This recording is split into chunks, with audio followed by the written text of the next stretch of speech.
Yesu ashimwe cyane. Ndagira ngo no munsi dusobanurira abantu ibijanye n'uyu munsi mukuru wa Noheli usanga abantu bariko barizihiza. Ndagira ngo mbabwire yuko uyu munsi ari umunsi wo kwizihiza ikigirwamana citwa Bayali basenga kera guhera i Babuloni. Iki kigirwamana arico Bayali naco kikaba cizihizwa mu ntumbero yo kugira ngo bahe icubahiro Imana y'izuba. Imana zuba, iyo mana ikaba yarahimbazwa muri biriya bihugu byo muri Babuloni, muri Egiputa. Abanyakanani nivyo bahimbaza. Abisirayeli nabo baraguye muri uwo mutego igihe baza guhimbaza Bayali y'i Peyori i Mowabu, bahenzwe n'umuvugishwa w'ibinyoma yitwa Balamu.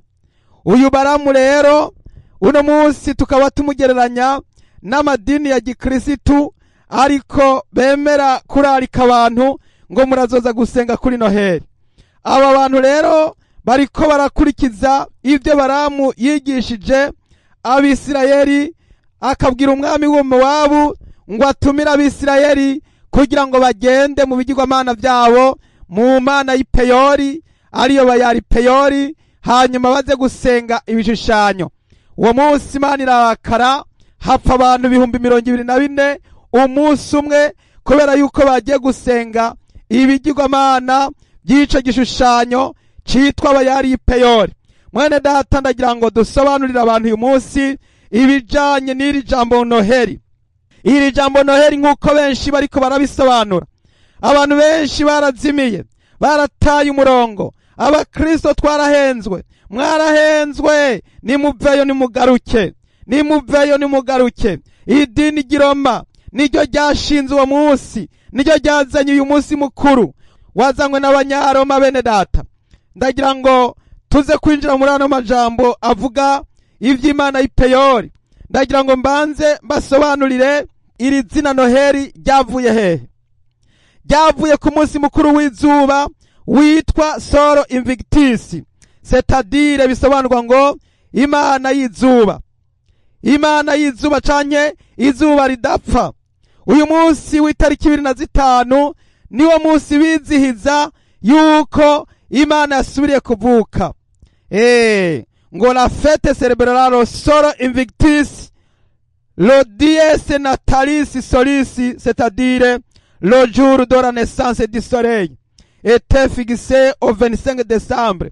Hano baradusobanurira mu kilatini bakabishira mu gifaransa. Mu kilatini bivuze ngo Solo Invictus, le dies natalis solis, c'est-à-dire bisobanurwa ngo c'est-à-dire le jour de la naissance du soleil, était fixé au 25 décembre. Iyi tariki yo kuvuka kw'izuba rikavuka bavyizihiza izi tarike 25 z'ukwezi kw'icumi.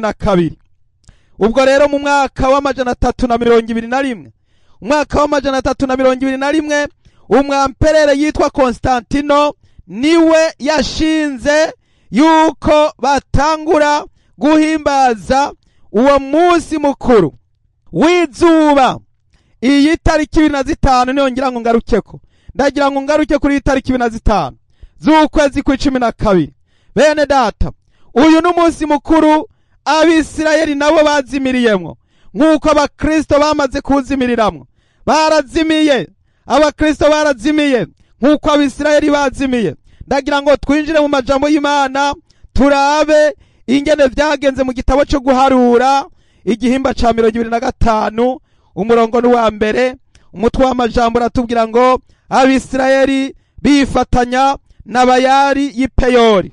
Abisirayeli bifatanije na Bayali y'i Peyori.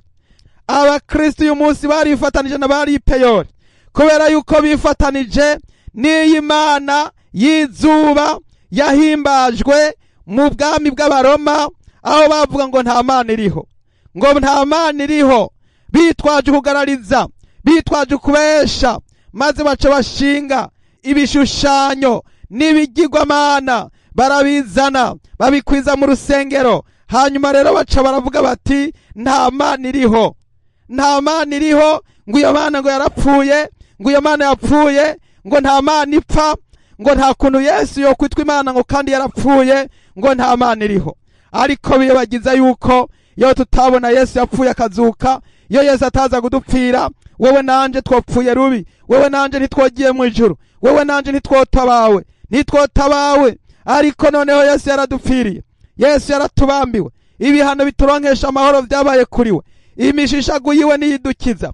Mwene data, ndagira nkubwire yuko iyi mana bavuga ngo Noheri, ngo Noeli, iyo mana bavuga ngo nta mana iriho, ndagira ngo mbabwire yuko no ari guhakana nk'uko musanzwe muriko murabisobanurirwa henshi, amakuru arimwe aracana ko, kandi abantu benshi bavyirengagiza babizi. Imana yitwa Eli Ramasawakitani. Igihe Yesu ari ku musaraba arimo aradupfira, yarasenze aravuga ngo Eli ngo Ramasawakatani, bisobanurwa ngo mana yanje. Eli niki kikumebesheje? Ramasawakatani. Mwene data, ndagira ngo mbabwire yuko bahakanye bavuga ngo no nuguhakana. Eli bavuze ngo nta mana iriho. Ndagira ngo mbabwire yuko ibi vyagiriye ingaruka mbi Abisirayeli mu gitabo cyo guharura. Barahenzwe, barazimizwa, bahamagagwa mu minsi mikuru yo kwizihiza abayari, bo guhimbaza abayari y'ipeyori. Baca baragenda mu minsi mikuru, bararya baranwa, baranezerwa, babyina nta kazoza. Hanyuma Imana iraraka, Abisirayeli barapfa, hapfa 24,000 ku munsi umwe, kubera yuko bahagararije Imana. Ndagira ngo dusome rero duhereye ku murongo wa mbere, guharura igihimba ca 25. Abisirayeli batebeye ishitimu, abantu batangura gusambana n'abanyamuwabukazi, kuko babatumira ngo baze gusangira nabo ibimazi by'ibigirwamana byabo.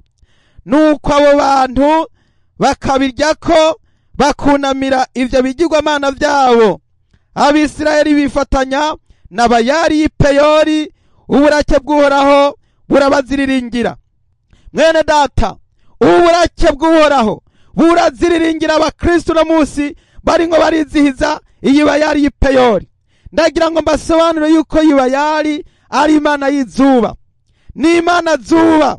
Bayari mugende mushakashake, muzosanga iyi bayari ariyo mana zuba. Iyi mana zuba yahimbazwa guhera i Babuloni, yahimbazwa no guhera muri Egiputa. Iyi mana zuba, hariho uwavugishwa n'Imana w'ikinyoma, umufa profete yitwa Baramu yabwiye umwami Baraki, umwami w'Imowabu, aramubwira ati ubwo Imana yanse ko mvuma bano bantu, ati ubwo nahawe amakado, nahawe amashimwe yo kugira ngo nze kuvuma Abisirayeli, ariko noneho maze Imana igahakana. Uwo muvugishwa n'Imana w'ibinyoma yitwa Baramu aca ategeka umwami w'Imowabu ati tegura rero iminsi mikuru y'ibigirwamana vya Bayari, hanyuma rero uheze ubatumire, ubereke urukundo, ubereke umutima mwiza, ubereke ubugwaneza, muheze muce muteka inyama, muce mukora ibintu byose by'ibishushanyo, mutangure gukora iby'uburozi n'ivy'ubuhemu n'ivy'uguterekera n'ivy'ukubandwa, baze babirye, hanyuma Imana izoca ibarakarira. Uwo muvugishwa w'ibinyoma yitwa Baramu abihanura umwami w'Imowabu, aramwemerera, baca babijamwo, baratumira Abisirayeli ngo batebeye ishitimu. Hano ijambo ry'Imana tweretse ngo batebeye ishitimu, batangura gusambana, batangura guteba. Uno munsi kubera ishengero rya Kristo ryarambiwe, baratebeye ishitimu, baratebeye mu bugaragwa, baratebeye mu bukristo, barabiteberamwo, none barushe, none batanguye gusenga Noheri bisobanurwa ngo nta mana ikiriho, ngo nta mana ikiriho. Ikigeretse kuri ivyo, izi tariki 25 ntaho ziri muri Bibiliya, ntaho ziri mu Bibiliya. Hano bitabo bitwereka neza yuko izi tariki, amateka asobanura yuko izi tariki 25 ni Imana zuba yari iramutse ivuka buri mwaka iyo mana yaravuka, buri mwaka iyo mana iravuka itariki 25 z'ukwa 12 iyo mana iravuka, ni imana zuba. Hanyuma rero umwamperere w'i Roma yitwa Aureliye mu mwaka w'amajana 270 niho umunsi mukuru wo gusenga izuba batanguye kuwushinga no kuwuhimbaza. Kuko hano baratubwira ngo cette fête a commencé dans l'Empire romain le 3e siècle après Jésus-Christ. C'est à partir du règne de l'empereur Aureliye. Byatanguranye ku mwamperere yitwa Aureliye niho batanguye guhimbaza uyu munsi mukuru wa Noheli, niho batanguye kubizana mu idini rya Gikristo, niho batanguye kubizana i Roma. Hanyuma rero idini rya Gikristo bararizimiza, lirazimira, liragenda, baca batangura kuzana iminsi mikuru y'ibigirwamana, barabivanga. Ndagira ngo mbabwire abakristo nimutivangura, imana yaramaze kurakara, imana yararakaye, hasigaye rimwe gusa, imana ikavuga ati birarangiye. Nimwihane uyu mwaka, bantu mwese ababigiyemo n'abatabigiyemo, nimubisezerere. Umva icyo imana yavuze, guharura igihimba ca 45 hano ku murongo wa 4. Uhoraho abarira Mose ati jana n'abakuru bose baganza abantu ubamanike, abakoze ibyo imbere yanje ubanikire ku zuba, kugira ngo uburake bwanje bw'inkazi buve ku Bisirayeli. Ubanikire ku zuba. Uhoraho abarira Mose kubanikira ku zuba abakoze iryo bara bose. Haleluya! Iri zuba basenga, iyi mana zuba basenga, iyi mana bavuga yuko yavutse 2005 z'ukwa 12, Mose ategekwa ko bababamba ku biti bakabanikira ku zuba. Mbega mwene data, uranezerwa yuko bakubamba ku zuba? Uranezerwa yuko bakwanikira ku zuba? Kubera yuko wifatanije niba yari Peyori, wifatanije n'imana y'Peyori, wifatanije n'imana ivuga ngo nta mana iriho, ngo Noeli, ngo ukaza guhimbaza ikigirwamana citwa Bayali. Bayali ariyo mana zuba. Kubera iki wemeye kurimbuka? Kubera iki wemeye guhona? Reka turabica Mose yaciye akora. Umurongo wa 5, nuko Mose abarira abacamanza b'Abisirayeli ati, umuntu wese muri mwebwe niyice mubo atwara abifatanije na Bayali y'Ipeyori. Bagize batya, umwe mu Bisirayeli azana umumidiyanikazi amushikana mu biwabo, amwatatana imbere ya Mose n'imbere y'ishengero ryose ry'Abisirayeli, aho bariko bararirira ku muryango w'ihema ry'ibonaniro. Haleluya! Imana irategeka ibwira Mose ati, bwira abakuru bafate umuntu wese yagiye gusenga iyo mana y'Ipeyori. Umuntu wese ni nkuko uno munsi wotangwa itangazo ati umuntu wese yagiye gusenga itariki 25 akaza kwizihiza Noheli, ati umuntu wese yagiye mu ivyo bintu mumufate. Nimundabire mubona ho kirabande horokoka bande, ni bande bokira, ni bande bosigara abatagiye gusenga iyo mana y'Ipeyori, iyo mana yitwa Noheli, iyo mana ivuga ngo nta mana iriho, abatagiye kuyisenga ni bande bosigara? Itangazo rigasohoka rigaca muri Mose. Nimwiyumvire yo twaba tukiri muri rya sezerano rya kera, uno munsi abantu bose barahonye, baratikiye, kuko Imana ntiyigera yemera ko abakristo bifatanya n'iyi mana y'Ipeyori. Yemwe bantu mwifatanije n'iyi mana y'Ipeyori, nimwihane, nimwumve bapfuye uko bangana, nimwumve bapfuye uko bangana. Bene data, hapfuye 24,000 ku munsi umwe, hapfuye 24,000 ku munsi umwe. Bene data, ngo bagize bake baza babona haje umwe mu bagabo b'Abisirayeli, azazananye umumidiyanikazi, aza mwatatana imbere y'ikoraniro. Uno munsi ntibitera isoni abapasitori guhamagarira abantu bababwira ngo Noheli nziza. Uno munsi ntibitera isoni abantu kubwira abantu ngo Noheli nziza. Uno munsi ntibitera isoni abantu kuzana ibigirwamana mu nsengero, bashinga ibiti, bya biti, kiya giti bikiriko ajya amababi nabijya bitotahaye baba ari ngo baragaragaza ingene ya nzoka yaje guhenda Eva kuri kijya giti, kuko ico giti nta na hamwe gisobanura mwagikuye hehe. Nimumbwire igituma insengero baca bazana ico giti mu nsengero, nimumbwire igituma muca mubona yuko bifise imigenzo iyo bituruka. Abanyababuloni babihimbaza ico giti, bibuka ngo nico inzoka yahendiye ko Eva, yamura kuri ca giti, bagaca bakizana naco nyene bakagihimbaza kuri izo tariki nyene. Aha rero abakristo no kuhabera amaso. Ndagira ngo mbabwire ivyabaye uwo munsi igihe Abisirayeli bifatanya niyo mana y'Ipeyori. Umurongo w'indi uravuga ngo maze Finehasi mwene Eleyazari wa Aroni umuherezi abibonye ava hasi hagati mw'ishengero, ahitana icumu akurikira wa mugabo w'Umwisirayeli haruguru mw'ihema ryiwe, abatobekeranisha icumu bompi, wa mugabo w'Umwisirayeli na wa mugore. Umugore rimutobekeranya mu nda. Uko niko ikiza cabogojwe mu Bisirayeli. Abishwe n'ico kiza bari 24,000. Imana idutabara. 24,000 vyatikiye, vyapfuye, vyahonye, bishwe.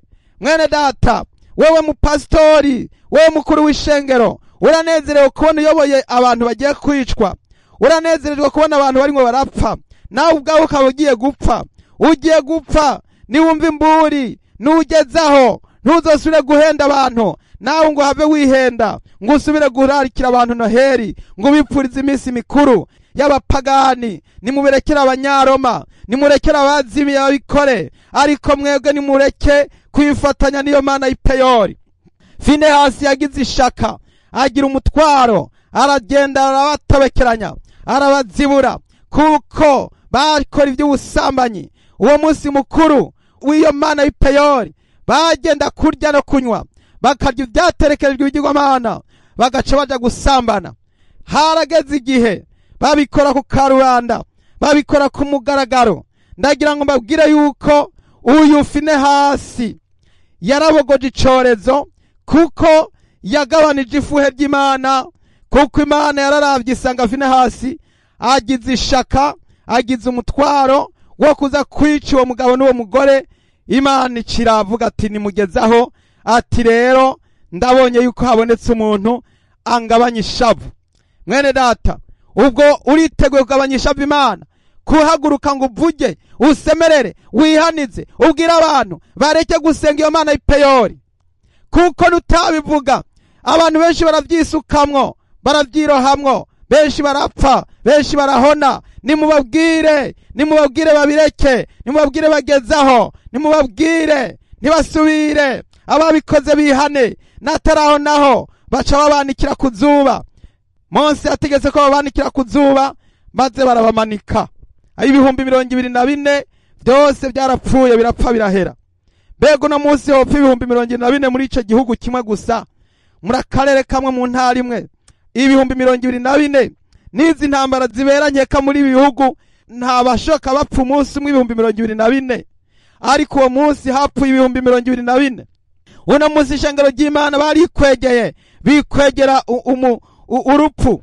Imana idutabare.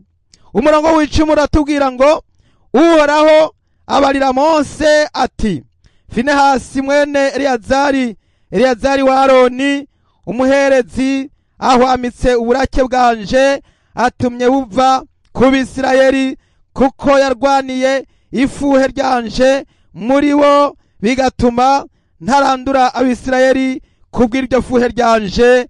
Imana ishimwe cyane. Haleluya. Ndagira ngo buri muntu wese abe nka Finehasi, agabanye ifuhe ry'Imana, agwanye, yirukane, yihanize, ahana bariko barasenga ibi bigirwamana n'ibishushanyo. Bene data, nimukorera igisibonye ca Finehasi. Umuntu wese ariko aravuga ubutumwa kugwanya iyi minsi mikuru y'abapagani, ariko aragwanira kino gitsibo ca Finehasi. Haleluya. Imana ishimwe cyane. Uhoraho arakomeje aravuga ngo nico gituma ukwiye kuvuga yuko muhaye isezerano ryanje ry'amahoro rizomubera isezerano ry'ubuherezi bw'intahava mbona uruvyaro rwiwe, kuko yagize ifuhe ku bwanje jewe Imana yiwe, agatangira Abisirayeli impongano. Haleluya! Yaratanze impongano kuko yaciye agenda kwica arazibura wa mugabo na wa mugore. Bene data, nimukureho ko gusenga ibigirwamana, nimukureho ivy'Imana y'Ipeyori, nimukureho. Ndagira ngo mbabwire yuko n'umwami Yesu amaze kugera mu ijuru yaragarutse kandi arabigabisha ishengero, arababwira ati yemwe bantu mwese mukora ivyo nimutihana muzopfa urupfu rubi. Reka twumve ico Yesu yabwiye aburira ishengero ry'i Perugamo. Ivyahishuriwe Yohana igihimba ca 2 umurongo wa 14.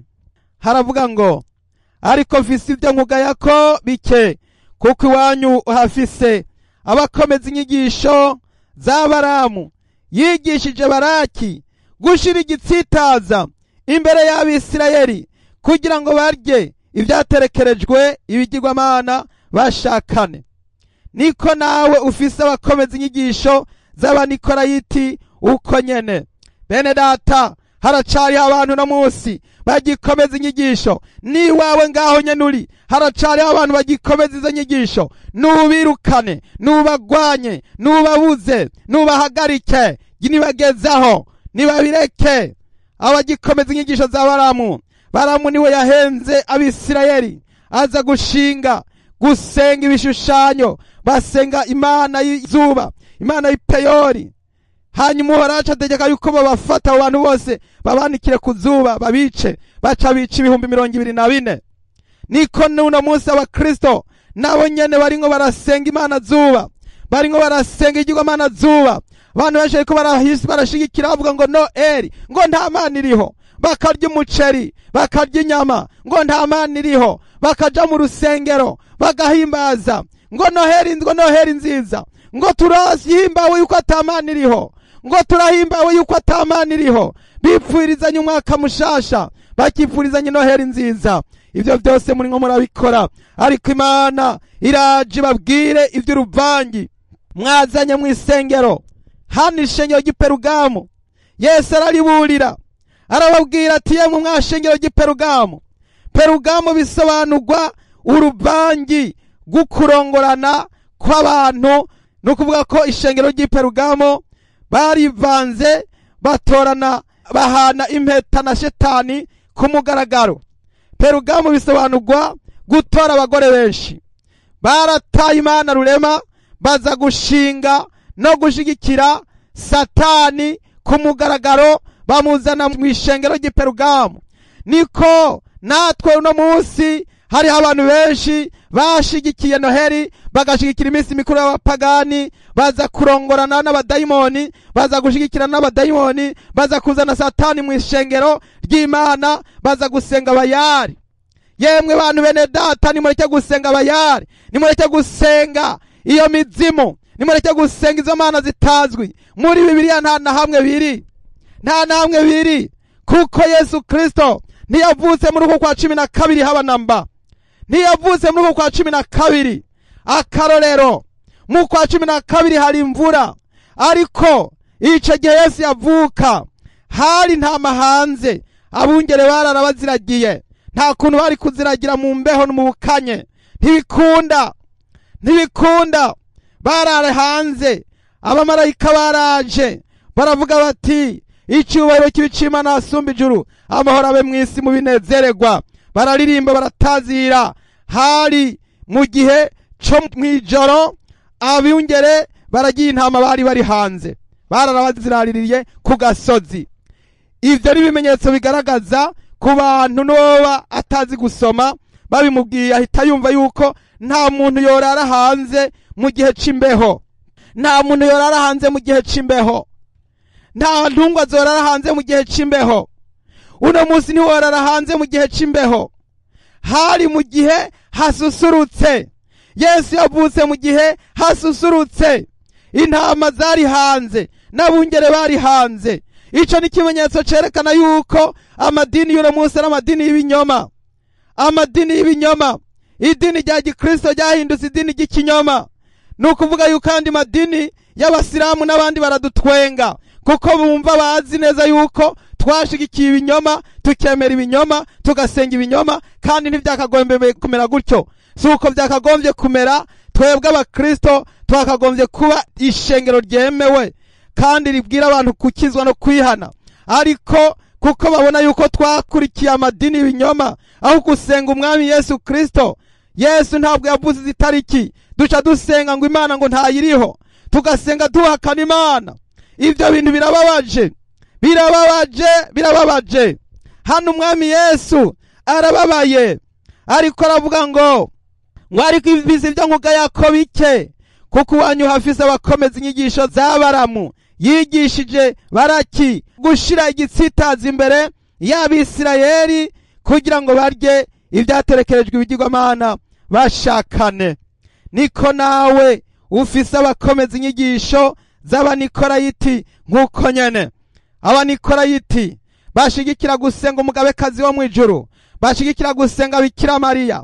Abanikorayiti bashigikira gusenga ibishushanyo. Abanikorayiti bashigikira gusenga ikigirwamana c'izuba cavutse le 25 Disambre, itariki 25 z'ukwa 12. Aba banikorayiti hari abaringo barakomeza inyigisho iwanyu muri ayo madini ya gikristo. Nimubihakane, nimuvyamirize bene data, mubihakane, muvyamirize mu izina rya Yesu Kristo.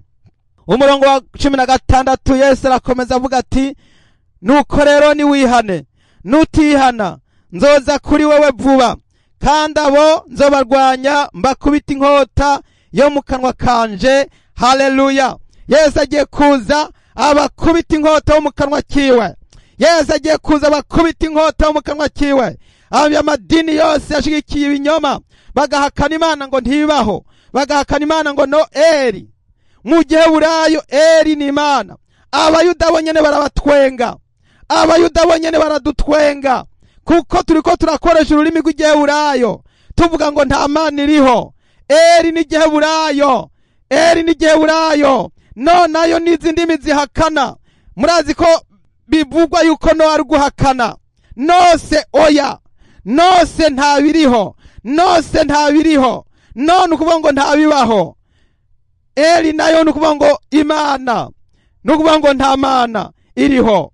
Bene data, nimuhagarike, nimugezaho, nimwihane, Yesu ataraza, nimwihane Yesu ataragaruka. Yesu arakomeje avuga ati, uri n'ugutwi niyumva ico mpwemu abwira amashengero. Haleluya! Uri n'ugutwi niyumve, nashire mu gutwi natekereze, bishire ku munzani nawe uharure. Mwene data, Imana araguhaye ubwenge, nawe shira mu utohoze, kandi wongere ubazi, usome n'ibitabo. Bazakubwira yuko uyu munsi mukuru wa Noheli atari uw'Imana. Bose barabivuga, abantu bose n'abapagani barabizi, n'abiga mu mashuri barabizi yuko uyu munsi ari umunsi w'izuba, ico bita le soleil invaincu, Imana y'izuba idapfa, icita igaruka kuri izi tariki 25. Nta numwe abiyobewe. None ni kubera iki muguma muvyizigitirako? Bene data, nimwihane, uri n'ugutwi niyumva ico mpwemu abwira amashengero. Unesha nzomuha kuri manu yanyegejwe, kandi nzomuha ibuye ryera, kuri iryo buye handitswe ku izina ryanje risha, nta muntu arizi atari uzorihabwa. Amen, amen. Haleluya! Yesu azoguha ibuye ryera rishasha rikayangana. Iryo buye niryo kuguha gutsinda, kunesha. N'urupapuro rw'umutsindo, n'urupapuro rwa murekarengane. Iryo buye niryo kuguha gutsinda urubanza, yuko utifatanije n'Imana y'Ipeyori. Abifatanije n'Imana y'Ipeyori bose babashize mu rukiko, abacamanza babashize ngaho ku murongo, bati wagiye mu bigirwamana by'Imana y'Ipeyori. Yabayari atoya, uwo bakamurekura. Ati wewe wagiye, hakaza ibyagirizi. Uwagiyeyo ati wo yagiyeyo, uwo bakaba baramwishe. Uko niko bishe 24,000 ku munsi umwe. Babishe bagenda bica umwe bose barabica, kuko bari bagiye kwifatanya n'Imana y'Ipeyori. rero kugira ngo uzukire nuko Yesu aguha akabuye, ako kabuye gasobanurwa urupapuro rw'umutsindo yuko atanyundi igukubiswe mu gahanga, yuko watsinze urubanza, yuko utifatanije n'abayari, utasenze Noheli, utasenze ibishushanyo, utasenze ibigirwamana. Yesu azohita aguha ibuye, iryo buye ndagira ngo mbwira ngo ibico rivuga, unesha nzomuha kuri manu yanyegejwe, kandi nzomuha ibuye ryera, kandi kuri iryo buye handitswe ku izina risha. Kuri iryo buye handitswe ku izina risha, nta muntu arizi atari uzorihabwa. Nta muntu azi iryo zina, ni wowe gusa uzorihabwa. Haleluya! Ni wowe nyene iryo zina, ni wowe uzorihabwa, nta wundi azobimenya.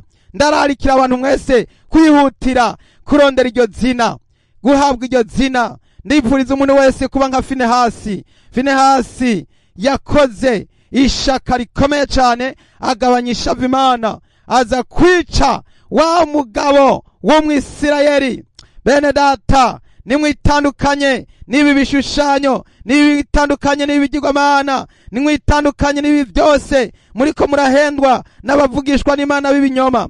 Abakuru b'amadini b'ibinyoma bariko babararikira kuza gusenga ibigirwamana by'abayari. Nimubahakanire, nimubiyamirize. Namwe bakozi b'Imana, pastori, musanzwe mwaramaze kwinjira muri ibyo bikorwa, ndagira ngo mbabwira ngo nimuheri isaha, mubwira abakristo yuko mwabeshe, yuko mwihenze, yuko mwihanye, kandi musaba imbabazi abo mwayoboye. Mubabwire muti guheri isaha ntitugisubira guhimbaza Bayali y'Ipeyori, ahubwo duhagurukiye kuyigwanya.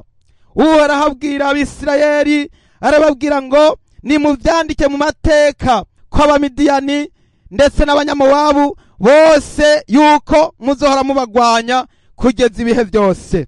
Haleluya! Imana ishimwe cyane. Guharura 25 umurongo wa 16 haravuga ngo Uhoraho abarira Mose ati, genda ukubagure Abamidiyani ubice, kuko babakubaguye mu buryo bwiyorobetse, hamwe babohagiza mu by'Ipeyori no mu byakoze ibi. Umwe w'iwabo wa mukobwa w'umukuru w'Abamidiyani umwe yicwa ku munsi w'ikiza cateye kubw'ibyabaye Ipeyori. Haleluya! Imana iravuga ati genda mukubagura Abamidiyani. Imana iravuga ngo genda mukubagure, genda mwice, mukureho abadayimoni baringo barabateza ivyo. Nimwiyamiriza inyigisho zibagobera zibazana gusenga ibigirwamana, gusenga ibishushanyo, nimubikureho. Nimwirukana abadayimoni, nimwirukana ibitero bivuye kuri Satani byo gusenga abayari, mubirandurane n'imizi. Nimusenye ibicaniro byose by'abayari, ntimugasubire kwemerera umuntu n'umwe nazoba umukozi w'Imana, nazoba umupastori, nazoba nde ababwira gusenga iyo mana y'Ipeyori. Muramuhakanira, mubwire yuko mwasohotse mutakiri mu bigirwamana by'Abanikorayiti, mutakiri mu bigirwamana by'Abanyaroma, yuko mwabisohotsemo, ntimukiri abapagani bo gusenga ibishushanyo. Muri abana b'Imana, mwarakijijwe. Nimwakire Yesu Kristo, nimwakire mpwemu yera. Umuntu wese yumva ico mpwemu abwira amashengero. Haleluya! Imana ibahezagire cyane. Reka dushime dusengera umuntu wese yamaze kumva no kumvira. Haleluya, haleluya! Umuntu wese mwene data amajambo kubera isomo, nimba waragiye muri iyo minsi mikuru, ihane, pfukama, usengegwe, wature, wemangire Kristo, kandi wihane ibyaha byawe byose. Haleluya! Mwami Imana yacu data wera wo mwijuru, ndagushimiye cyane.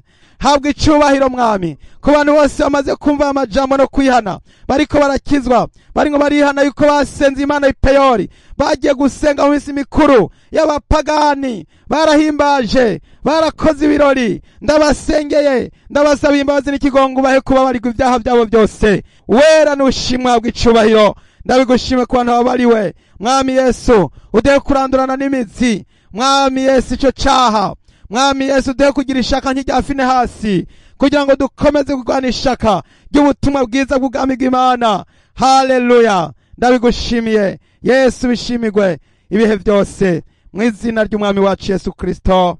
Amen. Haleluya, haleluya! Mwami Yesu abahezagire. Mwari kumwe na mwene so Mbonimpa Abeli. Muroranirwe mu izina rya Yesu. Amen.